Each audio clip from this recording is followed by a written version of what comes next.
What's up, fam? Welcome back to Big Picture Podcast, where we discuss faith, testimonies, and perspective while focusing on the big picture. I'm your host, Susan Obi, and this is Big Picture Podcast. I post every other Wednesday and really have been enjoying the conversations I've gotten to have so far. And if you have also been enjoying the conversations, I would really appreciate it if you left a rating and or review on Apple Podcasts, Spotify, wherever you listen to this podcast. That would just be really helpful to get other people to find the podcast. And I just really love hearing y'all's comments and thoughts on the episodes so far. So leave a rating or review if you have enjoyed listening to this podcast or any of the episodes that have been released so far. For today's episode, I'm joined by one of my good friends. So we went to school together, went to college together, and have just been keeping up with each other ever since. So Isaiah Williams is on the podcast with me, and I'm really excited to have him here. So I asked him to join me for this episode.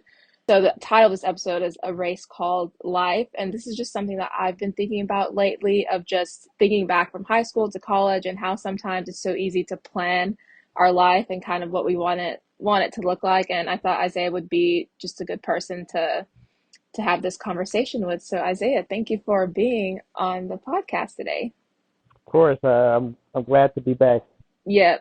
So Isaiah's actually recorded another episode that has not been released yet, but looking forward to just today's conversation and wanting to know what y'all think about it. So before we get into the topic, Isaiah, why don't you introduce yourself, tell the people a little bit about you? All right, so I'm Isaiah. I'm currently living in New York City. I work as a physician assistant in orthopedic surgery, and my free time I like to do podcasts. So here I am. Nice. Yeah. So, yeah, again, thank you for being on here today. So, like I mentioned before, so Isaiah and I went to college together. We ran track together. We were in a bunch of the same classes together. So, kind of talked a lot about career and like where we saw our lives going after college and things like that. That's why I thought it would be really good to have him on here. And he's just one of my best friends. We just keep in touch and just always just talk about life and important stuff. So, the reason I thought about this episode is because I was on YouTube and I watched a video. Title of the video was basically about a 33-year-old woman, and she says, I'm 33 years old and I have no life. So I just want to kind of summarize the video and share with y'all what she was saying in the video, and then we'll just talk about it. So she kind of took us back to her college days. So she graduated college, got her bachelor's, and after she finished college, she had an internship. So she was doing that for 1 or 2 years. And her plan was to find a job after this internship. She didn't say what her major was, but basically she was saying that she was not able to find a job. So she was 22 years old at this point. She wasn't able to find a job in what she wanted to do. So she was just still doing the internship and kind of taking odd jobs. And then fast forward to when she was 25, she got married at 25. And then the marriage lasted 5 years. And then she got divorced at 30 and still did not have the job that she wanted to have. And I think she ended up saying that she was living with her parents at this point. So it was just kind of like a lot of things that did not go the way that she planned. So her marriage ended. So that was at age 30. And now she's 33, still looking for a job in what she wants to do. And then she talked about how she has been able to find sales jobs and jobs with contract positions. So nothing really permanent, and still trying to figure out life. And I think that just kind of hit me because it does seem like, at least for me, when I think back to high school and college, like there's a lot of planning that goes into, oh, this is what I want my life to look like after college. But I think for me, not in a bad way, but where I am now is not where I thought that I would be in high school, in college. Like I think it's so easy to plan out, oh, I want this to happen, this to happen, this to happen. And then it turns out that it doesn't. So Isaiah also watched the same video, so I kind of just wanted to hear your thoughts on the video, and we could just kind of talk about it. Yeah. So, and one thing I noticed that you said and what she said, and what most people say when they have these or have these kind of conversations, it's like, oh, I made this plan when I was in high school, and I feel like a lot of times we don't realize when we're making these plans, we're literally so young and we don't know what we don't know about the world. And so we start going through life and we're realizing, oh, I'm not, these things aren't happening the way I want them to happen. We aren't realizing that we made these plans. We were 15, 16 years old. We had really had no true idea about what the world was like. Just getting older, it's important to realize, like, hey, I made these plans when I was 15, 16. I was naive. I didn't know what I didn't know. And as you get older, you just have to realize that, just try to keep that in mind and give yourself a little grace because, as we all know, we give ourselves these timelines. And I feel like we do that just because we want to go up through our life in school. Our life is so structured. This is where we're going to be. This is what you're going to do for the next 18 years. And then once you leave, you're kind of still in that mindset like, I have to have this timeline or I have to accomplish these things in X amount of years, where it's like, I mean, not really. There's nobody who's going to hold, a knife to you and say, you better have this done by this time. And a lot of times we put that pressure on ourselves to feel like we have to, have things accomplished at a certain time. And once you realize that you really don't have to, I think a lot of people do a little better. Another thing that I was thinking of as you were talking about of how like we make these plans, but not realizing that, okay, we don't have to accomplish X, Y, and Z by a certain amount of time. So the phrase Mm-hmm. life is a marathon, not a sprint is something that people always say that take your time. Like it's not necessarily a race. But I do think that there's an aspect of life that can kind of make it seem like it is. So you talk about, in high school, maybe you make these plans of what you want to do in college and what you want to do afterwards, and like give ourselves a timeline. I think my question is, where do you think that even comes from in the first place of, oh, in 4 years I'm going to finish college, and then 2 years after college, at least 2 years I'm going to be married, and then at least 2 years into my marriage I'm going to have, like, where does all of that even come from in the first place? I'm going to get a little deeper on this answer, and I touched on this before. I think a lot of it comes from just growing up, especially in America. Everything's so structured. You're in elementary school for 5 years, then you leave. So in 5 years, I accomplished this. Middle school, 3 years. So in 3 years, I'm going to have accomplished something. Get to high school, 4 years, I'll be done. I accomplished something. And so once you leave that structure, which has been your life, even up into college when you're 22, 23, it's kind of hard to unlearn that behavior of like, in X amount of years, I need to have this done just because it's been your structure your entire life up until that point. So you still kind of have in your mind like, hey, I need to accomplish something in X amount of time because your whole life that's been what you've been doing. And I think another thing that I wrote this down too is I think it's also a very American idea. I think our society, especially in America, is catered towards like get it, go, go, go. And you ask someone from like I don't know Sweden, they're like, why do you want to work so bad? Why are you in such a rush to do all these things? Live life. But the way our society here in America has been built, and it can make you feel like there's a time crunch, like you need to accomplish something, do something, something needs to be done in this amount of time. So I think a combination of those two things, I think is what leads to us feeling like we have to have something done and completed in X amount of time, just given societal pressures and just how our lives are structured up until we graduate college. Yeah, that's something I've never thought about actually. I know that culture, if you think of just American culture, like that can play a role in how we view the way that our lives should play out. But I haven't really thought more deeply into the way that even the school system is structured, or just the way that maybe jobs or careers or whatever it is, like it's structured in a certain way to get you to where you need to be in a certain time. Even college, Exactly. bachelor's 4 years, master's is 2 years, PhD is 5 to 6 years, whatever. But then after you leave school, then it's like you're no longer within a certain time frame. It's just you're out on your own, and the idea is that now you get a job and work until you retire. But Mhm.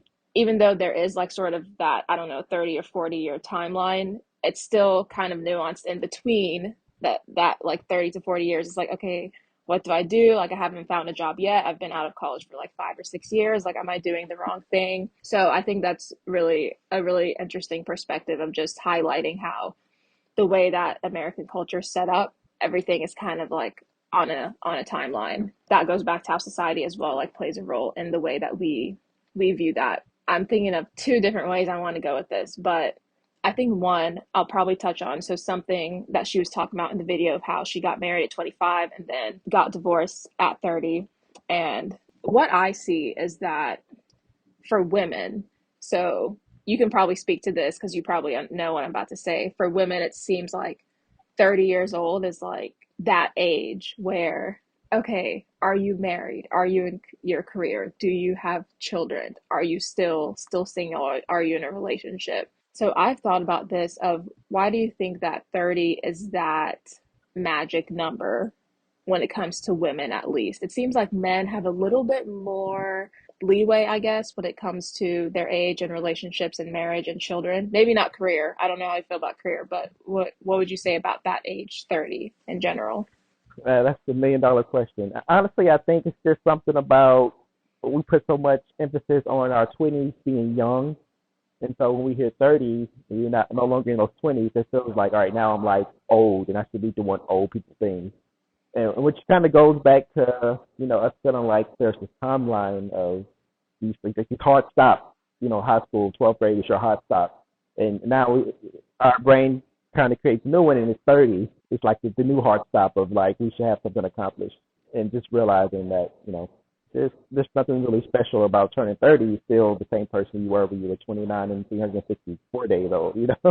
There's not too much going to click overnight once the clock passes 12. As far as men, though, it's a different perspective because I know for women you have like I guess like the biological clock if you want to have kids, which you touched on in another video. So I feel like that on top of just trying to have something accomplished by a certain time to compound, especially on women. So like, well, I need to have my life together. I need to have a husband so I can have kids, and all these things to be a big pressure on a person. And I can't really speak to it as a man, but I can only imagine how stressful that can be. But as a man, I feel like the career thing is big for us. People are kind of asking, what are you doing? What do you have? And of course, you would like to be settled by that time, but I try to keep an open mind. I know that people just have different lives. Life can happen, so I just try to be, just cognizant of, or at least aware of how life can go for other people that's not myself. I'm fortunate to be in a pretty stable position now, but I feel like even if I wasn't, I would try to keep an open mind because I know that life is long. We live longer now, and as long as you have that drive, that want to do something, something in your life will happen.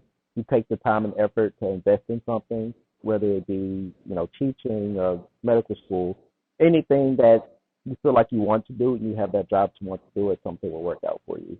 And I feel like people need to realize that a bit more as well. Yeah, I think that's a really good point. So as far as you mentioned being settled, what does that mean to be settled and where you are in life? So at this age, settled for me is being able to afford my rent and able to afford the things I like to do comfortably.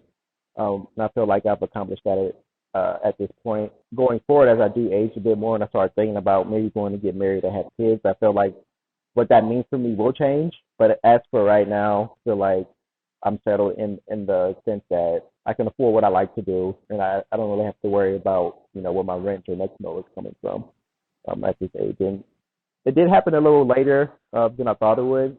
Like most people say, I thought by like 24, 25 I'd be at this point. It's only 3 years later, but I'm just now getting to that point. But I feel like God's timing is perfect, and I'm exactly where I need to be. What would you say then to, and then I'll kind of jump in on my thoughts, but what would you say then to someone who is saying, okay, I am 28, 29, 30, 31, and sure, I can afford my rent, sure, I can afford my car payment and things I like to do, but I still don't feel settled in where I am. I don't really have the job I want to have.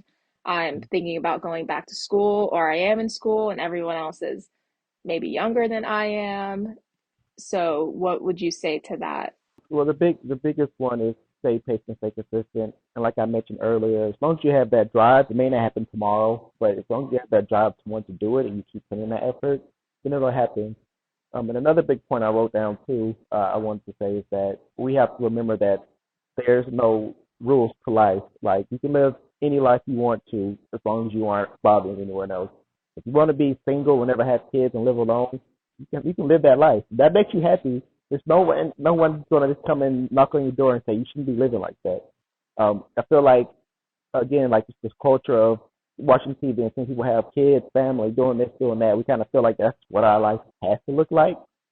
But you just have to remind yourself, like, no, like there's no rules to this life. If you want to ride your motorcycle to your 70 or live alone in an apartment, you can do that. If you want to go and have kids, then you're welcome to do that as well. But we just have to remind ourselves that there is no rule book to this life. As long as you're living a lifestyle that doesn't bother anyone else, you can do what you want to do. Your life doesn't have to be the stereotypical white picket fence, wives and kids, families, if that's not what you want. And you shouldn't have to feel like that should be your life because, like I said, there's no rule book to this thing. As long as you're living a solid life and being a gentle and kind person, you can do whatever you want. Yeah. Yeah, and I think something that you mentioned, so we've talked about how culture and society play a role in just the way that we try to set up our lives.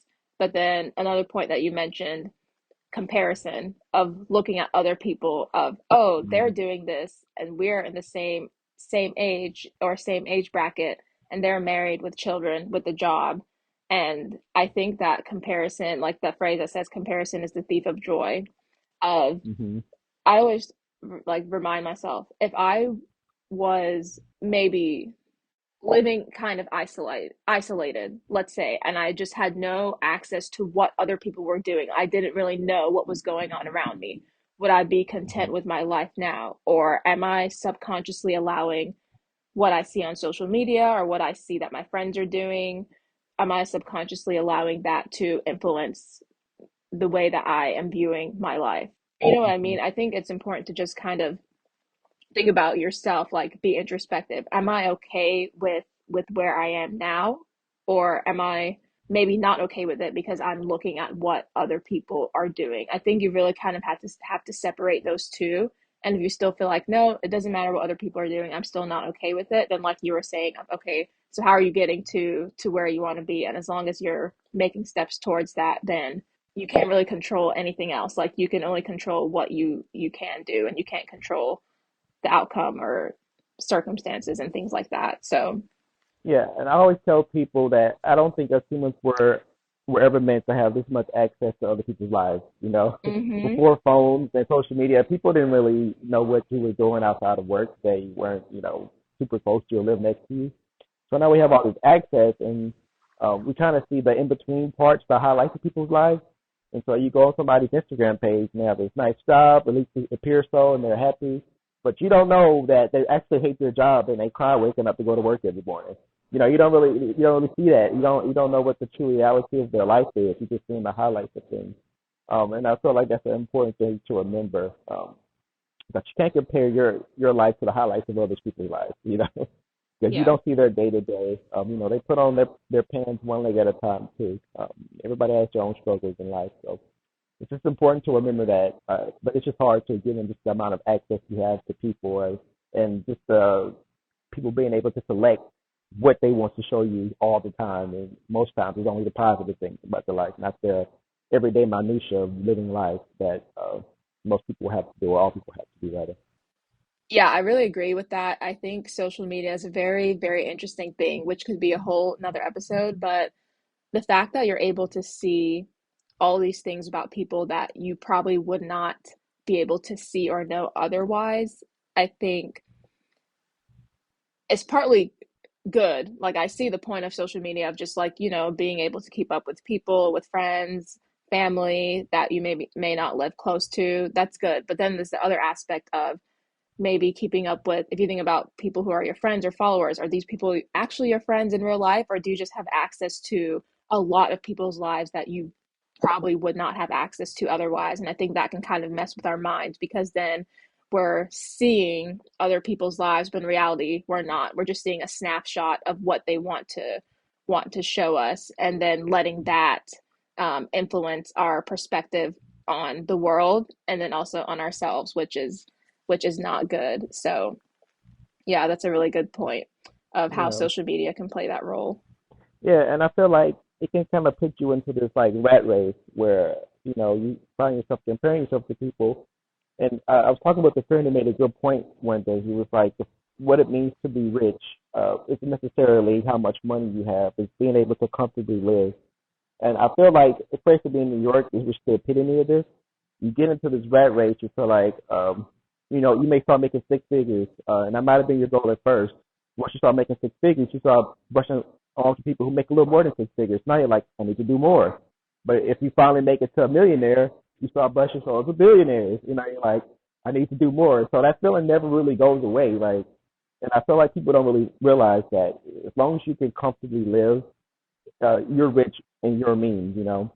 Because if you just keep trying to climb that ladder never ends. You know, Yeah. you just got to keep climbing it into infinity because it's never going to end. You have to find a point to where you're comfortable with where you are and stay there. Because if you start join that rat race, the rat race never ends. It's an endless maze, and the more you climb, the higher you go. But there's no end. So are you even really higher? You know?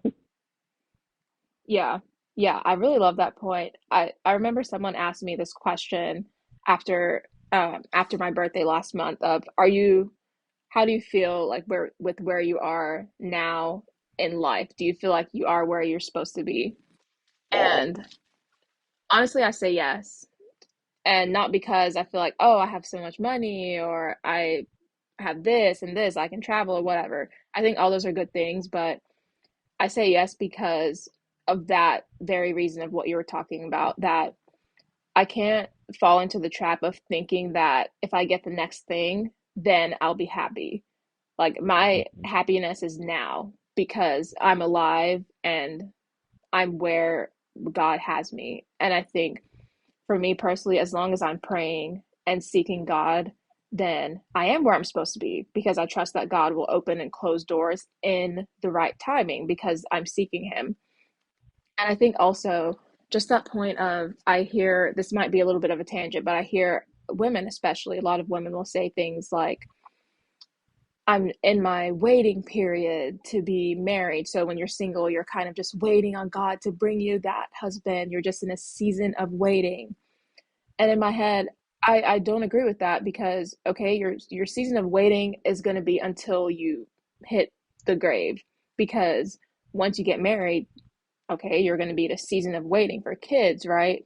And then once you have kids, you're going to be in a season of waiting, I don't know, for your kids to go off to college, and then a season of waiting for retirement, and then just so on and so forth. That waiting never ends. So if you continually put yourself in a season of waiting, you're going to be there for a long time. So I think that it's just important to view life just one day at a time, that you're alive and breathing and you're doing what you have peace with. You have peace with yourself and peace with God, and that's just kind of how I think about it. Because if you fall into the trap of trying to get the next best thing always, then it's risky because then you'll look for other things to determine your happiness instead of finding that within yourself.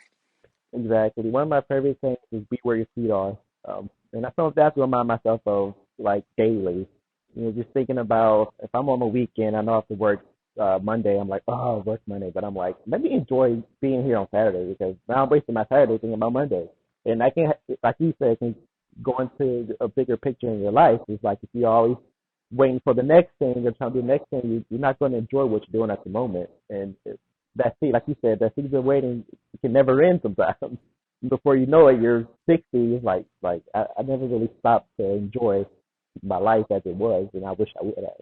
Yeah. So I kind of want us to share just a little bit about our journeys. So Isaiah, do you want to share just maybe go back to finishing up high school and then college and just kind of where you thought you'd be and like what your timeline was versus where you are now, and then your thoughts on that? Oh my God! So when I left high school, I knew I was kind of good at science, so I think I wanted to be a nurse. I wanted to be a nurse. I was gonna go to nursing school. I joined. I got the track scholarship to the school, Mobile. My plan was to major in nursing, which I did, and I think I got accepted to the School of Nursing down in Mobile. Things didn't work out after school, so I wanted to transfer, and me and my 19-year-old brain asked them if I got accepted to nursing school at one school, I would automatically be accepted at the other school, which was not the case. I got to West Georgia, they were like, no, sir, you have to wait a year and then apply. And I'm like, yeah, I'm not about to waste a year just waiting around to see if I might get into a school. And at that point, I started kind of researching other careers in healthcare. I think I was around 2021 at the time now. Like came across PA, and I feel like it matched me, perfectly. Kind of, kind of middle ground, solid work-life balance, solid salary, and I'm like, hey, I'll just do this. Unfortunately, that did work out for me. The biggest thing I think that changed in my life throughout this process is where I am physically. Like at the time, you cannot tell me I wasn't going to spend the rest of my days in Atlanta, Georgia. Like if you would have told me even a year before I went to state school that I would move to New Jersey and live there and stay, like, dude, I would look at you like you're crazy. Like we're from the South. Like I wasn't even sure anything existed beyond like Maryland. Okay, like I just knew all that stuff was up there somewhere. And so looking back on where I was, even in like 2019, 2020 to where I am now, I'm like, my life is so different than I would imagine it. The only thing that's like, I guess, matched is what I went through career wise, but everything else has changed. Where I live, I still have pretty much the same amount of the same friends, but friends have changed. New people, people I never thought I would have met, done and went places I never thought I would have been. I've been like snowboarding. I had no like I would have never known I was gonna go snowboarding in my life until I moved here. But it's just a good example to show you that life can take you places that you don't really realize. Like I said earlier, when you're so young, but you don't know what you don't know. You don't know where life can take you. So only thing, like I said, being consistent is my career choice, but everything about my life is different. Everything. I'm living 1,000 miles from home in a city I never thought I would move to or live in, and so it's definitely been a journey. I've enjoyed it up to this point, but things are a lot different than I imagined. If you would have told 16-year-old Isaiah that he would live in New York City and work as a PA in a hospital, I would be like, what? Like, where? Doing what? So it just shows you how crazy life can be. Yeah. What do you think plays a role in just the way that life works out sometimes versus what you planned? Because it could have very much worked out the way that you planned it. So what are some things that play a role in it working out a completely different way? That's a good question. And I think for me, it was wanting to be uncomfortable, wanting to take a leap of faith and go somewhere I hadn't been, be around a type of people I had never been before, experience people I didn't really know existed until I moved here. And I think me just wanting to do something that was just, and I feel like it stemmed from me, after I graduated college. Like I knew I wanted to go to PA school, but there's no guarantee you get in. So I was just kind of working and hoping I get into the school. So my life became kind of monotonous. And when you're in college, your life is anything but. It's so spontaneous. So I guess I was kind of craving that kind of spontaneity again. And I'm like, you know what? I'm going to move to New Jersey. And so I did it. And the first few months was a little tough. I missed the South. I missed the warm weather. I hated it, but eventually I grew to become home, and I moved across the river into New York, and I'm like, this kind of feels like home now. And I felt like that all started with me kind of deciding that I wanted to do something uncomfortable and take a leap of faith.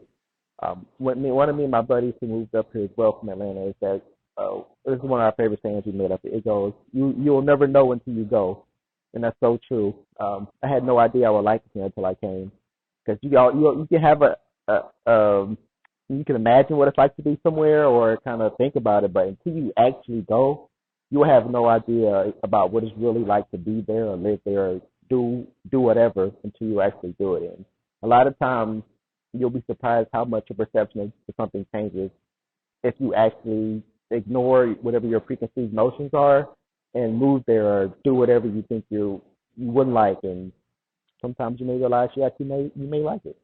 Yeah, taking a risk, stepping out on faith, and Exactly. just trusting that Hmm.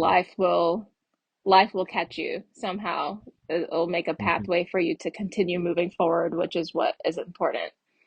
And Yeah. I would say for me, so I ever since I was young, I just wanted to be a doctor, even before I really knew what it was. Like I want to be a missionary doctor, like I wanted to do medical missions.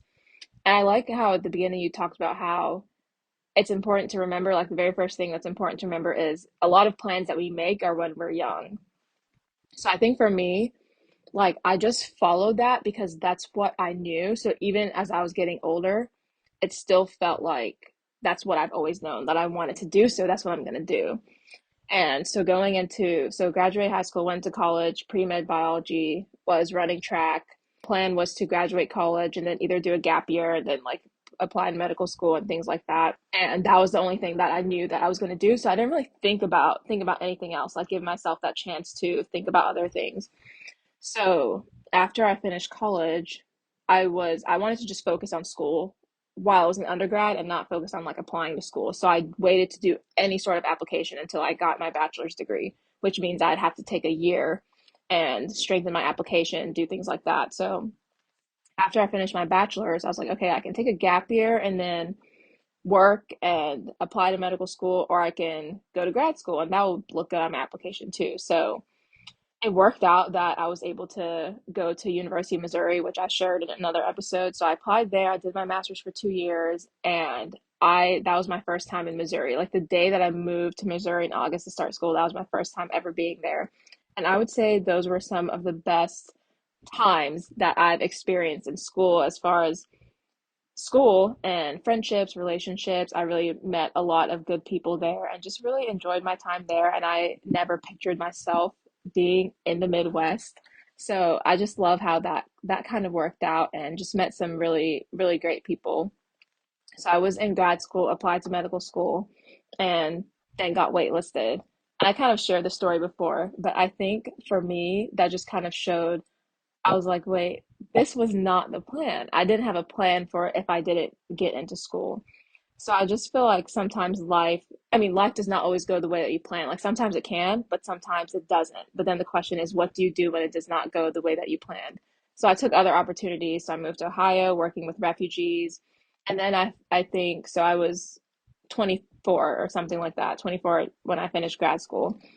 And I think just having that time out of school just really made me think about what are my gifts, what are my passions, what are things that I enjoy? Can I see myself doing other things than medicine? And I think just taking that time to look into myself was just very, very helpful and very impactful. And I think is important to do to really stop and think about what are some things that may be influencing what you want to do. Is it yourself or is it coming from the outside? Is it coming from within or from external? So I think just taking that time to think about that was very helpful for me. And so start thinking more about, okay, do I want to do PA? Do I want to like stick with medicine? And I've been teaching and really enjoyed that, something I've always enjoyed doing, and just decided that this is what I like doing. This is my gift. This is what I enjoy. So I'm gonna just take that risk and make it into a career, and you'll never know until you go, I think is how you said it, and just trusting that things will work out, but also trusting that even if they don't, you just got to keep moving forward. So I think definitely I'm not where I thought I would be, but I'm happy that I'm not where I thought I would be. So, Yeah, man, that's the biggest thing is happiness. A lot of people would trade a lot of money in the world just to be happy. That's a good point. Being happy is what you should be focused on. mhm. So, with that being said, what would you say is the big picture where we're thinking about life and career and culture and society and just making sure that we remember that life is not a sprint, but it's a marathon. Yeah, I think my big picture, if I had to sum it up in one sentence, is to enjoy the ride. You know, life, life is long, but it can feel short. Um, and I feel like I think a lot about these kind of things. I think deeply, and I'm like, when I'm 90 or 95 years old on my deathbed, what will I regret? And will I regret stressing about, trying to find a job that I don't really want to work anyways? Or will I have wished that I would spend more time appreciating what I had at the moment? And I feel like people need to think about that. And the big picture is to enjoy. I was just saying, stop and smell the roses or Mhm. something like that. But just take time, stop and enjoy roses, appreciate where you are in life. If you aren't where you want to be in life just yet, that's okay. As long as like earlier I said, if you have that drive, that passion, or just the will to want to be or do something, you will be or do something. And just try to remind yourself of that. And just enjoying where you are in the moment. Be where your feet are. Yeah, I really like that. Be where your feet are. Just focus on each day and not just be where your feet are in the terms of the season of life, but I think even in each day, like you talked about on a Saturday, you might be thinking, oh gosh, I have to work on Monday, but just be where you are today and think Mhm. about that every single day. And that will translate into your overall life of being where you are in each season, whether it's being single or being in a relationship or being married or being in school or finding a job or being in your career, whatever it is, just be where your feet are and not looking to the next thing. And I would say the big picture. So, something that I've been asking myself a lot, that I always ask myself, is do I have peace with God and do I have peace with myself? And if the answer is yes to both of those, then I have no worries in the world. And it might seem like a very simple question, but that just gets me through each day or each season. I don't feel like I really struggle with comparison or thinking about, oh, I need to be here or here just because of the answers to those two questions. Do I have peace with God and do I have peace with myself? And I think that has really gotten me a long way. But another thing I thought about was, okay, we've talked about like not focusing so much on the timeline and just um, knowing that we are where we are for a certain or specific reason and that life does not always work out the way that we plan. So I do still think it is important to kind of have a goal, have some sort of this is where I want to be. So, what would you say to someone who's saying, okay, so are you saying just don't plan and just kind of go with the flow kind of thing? What is the balance in planning, but also not over planning and being rigid with that? Yeah. So, like the statement I said earlier, the caveat to, I guess, feeling that way, like life has no timeline. The caveat is having the will to still want to do something. You can't just say, "Oh, I'm not going to just do anything and let it come to me." Just nothing's going to happen. You still have to have that will, that kind of motivation to do something in order for that to be true. If you're just sitting at home and just hoping something's going to happen, you're just going to be full of hope and nothing's going to materialize. But if you feel that, if you remind yourself, like, hey, I'm still a person who wants to do something. I'm not a lazy person. I feel like you can kind of have that kind of caveat of, okay, the caveat is that you need to at least have the will or motivation to do something in order for that kind of cushion to be true. If you're just sitting at home not doing anything, of course nothing's going to happen. But if you a person is motivated, you want to do something, um, you have to realize that you will eventually do something. You just have to give it time. I think who was it? Jay Z didn't have like his first rap album or Big Hit. He was like 35. So it goes and put into perspective. Like some things take time, but as long as you have that drive and that will to create or do something, it'll happen. You just have to trust God and His timing. Yeah, yeah, for sure. I think that is important. So, knowing that there's no timeline in life really, but then still not using that as an excuse to not do anything. So still Mm-hmm. like making plans and goals, but I think just holding them loosely. I just love that illustration of just having open hands of this is what I want to do, but also not holding on to it so tightly that when it doesn't work out, your whole world shatters. It's like, here's what I Mm-hmm. want to do, but I'm also willing for it to not work out and know that something's going to shake. You know what I mean? So Mm-hmm. I think that there is definitely a good balance and not being too rigid and just making plans but also going with the flow. I think there's a good balance in that. So I just kind of wanted to touch on that too and not make it seem like we're saying, just do whatever you want, it's going to work out. So Yeah. I think that Yeah. you can't control the outcome, but you can make steps to be where you want to be. Yeah, you only get to enjoy that cushion of kind of not having to worry about time as long as you're actually trying to do something. I think that's the bigger point I was trying to make.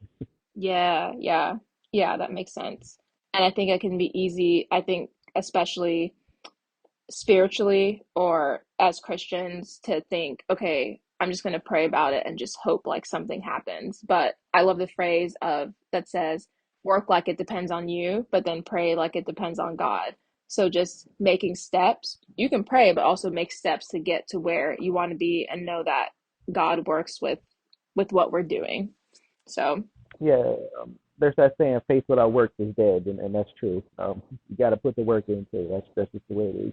I really enjoyed this conversation, and I hope that this was helpful to everyone who's listened. And if you enjoyed it, I just want to hear thoughts and comments and just what y'all think about that, because I know that as young adults or even adults in general, as people, we can struggle with putting ourselves on a timeline that no one else has put us on. So thanks, Isaiah, for joining today, and I really hope that everyone got something out of this conversation.